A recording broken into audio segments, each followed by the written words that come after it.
이 내용은 손정임 선생님, 결혼식을 했는데 결혼식 비용을 물어달라는 소송이에요. 네, 사실혼 관계가 부당하게 파기됐다고 하면서 아내가 남편을 상대로 손해배상 청구 소송을 하면서 예. 위자료뿐만 아니라 결혼식을 위해서 들어간 비용까지 손해배상으로 청구한 사건입니다.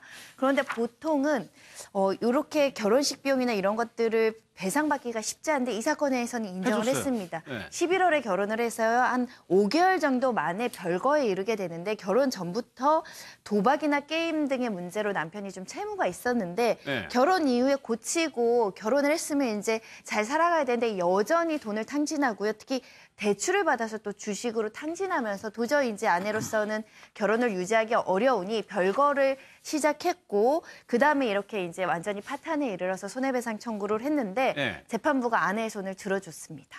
그러면 어떻게 됩니까? 이게 이혼할 경우에 결혼한 지 얼마 안 되면 결혼식 비용 청구할 수 있다는 얘기예요? 원래는 이혼할 때는 원칙적으로 결혼 비용이라는 건 청구할 수 없습니다. 네. 재산 분할만을 구할 수 있는데 예외적으로 혼인이 단기간에 해소된 경우, 그러니까 단기간에 이혼을 하거나 단기간에 관계가 깨졌을 때 정상적인 혼인 관계라든가 충분히 부부 공동체로서 의미 있는 혼인 생활을 했다라고 보이지 않았을 경우에는 이렇게 결혼 비용이라든가 이런 것들을 보전해 줄 수 있는데 네. 판례 기준은 뭐 6개월, 1개월 때는 단기간 해소라고 본 적도 있었거든요. 이 사건은 5개월인데 좀 짧게 끝났을 때 도저히 혼인관계가 제대로 이루어지지 않았는데 사실 우리 결혼할 때 돈 굉장히 많이 들어가잖아요. 그렇죠. 그 돈 쓴 거를 이쪽이 결혼을 깨트렸는데 그 잘못 없는 사람한테 부담시키는 것도 사실 정의관념에 맞지 않거든요.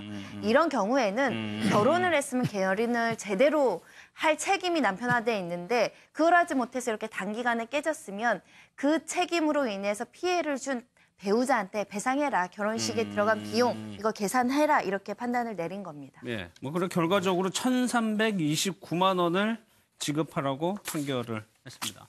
다음 내용은요. 경기도 부천에서 불이 났는데 창고 안에서요. 발이 묶인 남성의 시신이 발견이 됐습니다. 노승환 기자의 리포트입니다. 경찰차와 소방차가 연이어 골목길을 지나갑니다. 불이 났다는 신고를 받고 출동한 현장은 20여 년 전 문을 닫은 한 수영장의 아래층 창고. 불은 30분 만에 진화됐지만 불이 났던 이곳 창고 안쪽에서는 한 남성의 시신이 불에 탄 채 발견됐습니다. 내부는 폐 타이어와 자동차 배터리를 쌓아놓은 곳입니다. 사람들이 많이 일하는데요? 아니요, 창고로 쓰는 거예요, 이게. 경찰은 숨진 남성의 두 발이 뭔가로 묶였던 흔적과 남성이 천장을 향해 누워있던 점에 비춰 살해됐을 가능성을 염두에 두고 있습니다. 인적이 드문 곳이고 발화 지점도 여러 곳이어서 방화 가능성도 있다고 봅니다. 화재 현장에서는 휘발성 물질이 담겼을 것으로 추정되는 플라스틱 통 2개가 발견됐습니다. 경찰은 부검으로 남성의 신원을 확인하는 한편 CCTV와 주변인을 통해 창고에 드나든 사람을 확인하고 있습니다. MBN 뉴스 노승환입니다.